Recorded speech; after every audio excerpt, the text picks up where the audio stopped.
सौरभ दुबे का रुख कर लेते हैं। सौरभ, इन 5 चुनावों में जीत या हार कितना मायने रखती है सभी पार्टीज के लिए, समझना चाहूंगी मैं।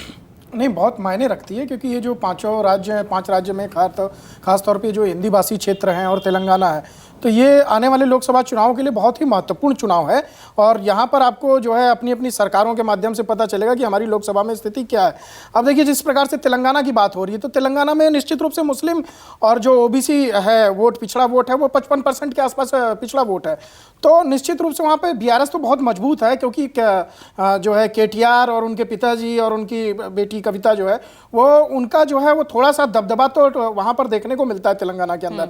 लेकिन जहाँ पर कांग्रेस की स्थिति है, तो देखिए, मैं तो स्पष्ट रूप से कहना चाहता हूँ, कांग्रेस तेलंगाना के अंदर थोड़ी अच्छी स्थिति में आ सकती है। भारतीय जनता पार्टी भी यहाँ पर प्लस में जाएगी, वो 15 सीटों से 20 सीटों के आसपास मुझे लगता है कि वो ओवैसी की पार्टी थोड़ी सी पीछे होगी और भारतीय जनता पार्टी जो है उनकी सीटें बढ़ करके इसमें आएंगी।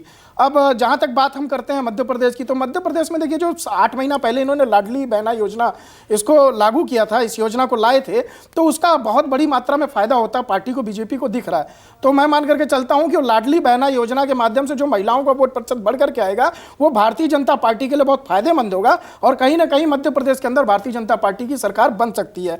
रही बात राजस्थान की, तो राजस्थान के अंदर साफ साफ दिख रहा था, जो डिप्टी सीएम और सीएम की कांग्रेस के अंदर लड़ाई थी, वो 5 वर्ष उसी में निकल गए। जो 7 गारंटियां थी वो लेकर के आए 6 महीने के अंदर, लेकिन उसको उतनी अच्छे तरीके से जो जनसभाएं हुई उनकी, उसको जनता के सामने बातों को नहीं रख पाए और जनता के दिमाग में कहीं ना कहीं वो जो डिप्टी सीएम और सीएम का विवाद है वही हावी रहा। तो राजस्थान में भारतीय जनता पार्टी काफी बड़े मतों से जीत सकती है। इसमें अंतर आपको 30-40 सीटों का हो सकता है, जहां तक मेरा अपना अनुमान है।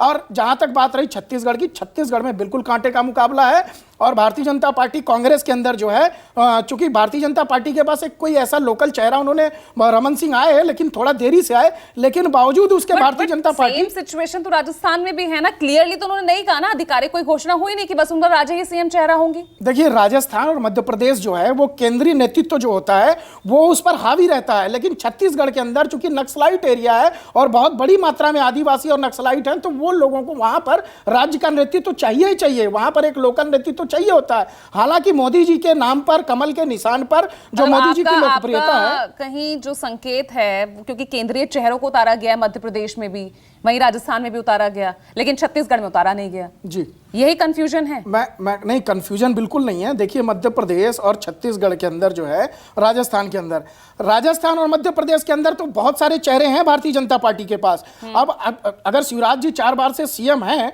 और उनकी योजनाएं जो है वो सफलतापूर्वक जो है जनता के बीच में काम की हैं, तभी वो 4 बार से मुख्यमंत्री बने। 18 साल भारतीय जनता पार्टी की सरकार रही है, तो शिवराज सिंह चौहान जो है वो मध्य प्रदेश का हमेशा बड़ा चेहरा है, लेकिन उसके अलावा भी चेहरे हैं। फैक्टर वो तो एक बहुत बड़ा मुद्दा है, इससे पार पा पाएगी? नहीं, एंटी इनकम्बेंसी जो है वो आपको राजस्थान में बहुत बड़ी मात्रा में देखने को मिलेगी, मध्य प्रदेश के अंदर नहीं देखने को मिलेगी, और छत्तीसगढ़ में भी कांग्रेस की सरकार है, वहां भी एंटी इनकम्बेंसी आपको देखने को नहीं मिलेगी, लेकिन कांटे का मुकाबला है भारतीय जनता पार्टी। चलिए, तो कांटे का मुकाबला यानी इस बार 5 ही राज्यों में, और खास तौर से अगर हम तेलंगाना, छत्तीसगढ़, मध्य प्रदेश, राजस्थान इनकी बात कर लें, तो यहां पर तो एकदम टफ फाइट है। और तस्वीर क्या होगी, जनता ने क्या सोचा होगा, क्या फैसला लिया होगा, ये 2 दिन बाद यानी 3 तारीख को सामने आ जाएगा। लेकिन उससे पहले आज शाम 4 बजे सबसे विश्वसनीय, सबसे सटीक news 24 today's Chanakya state analysis देखना ना भूलिएगा। न्यूज 24 पर